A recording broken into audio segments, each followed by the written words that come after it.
gang? Jesse here at EC Auto Repair. So just want to show you one of the things that we're tackling today here in the shop. People always want to know, hey, what you up to?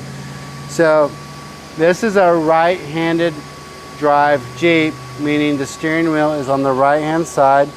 This Jeep here, I believe, belongs to one of our rural route mail carriers. So they deliver mail in this vehicle.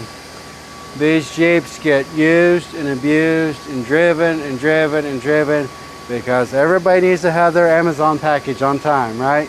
So she came in, she's like, hey, we're having some issues.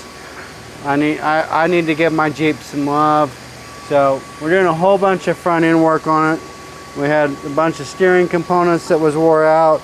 This is our old tie rod drag link assembly right here. And then this is the new one that we're in the process of installing. Looks like it probably came out kind of tough. And then the other thing I was going to try to show you was while we're in here, we noticed that we got a front end seal. This axle seal is starting to leak. Anytime you got wet dirt, then that's indication of an oil leak. And so we're gonna we will be bringing that to her attention. I'm pretty sure she'll want to take care of that while it's here. And perhaps they already have that in the process of being worked on. Just have to get with the technician to know what's sold on this vehicle. But those are things to be aware of, things that we know. But that's how we help get you your Amazon packages in time.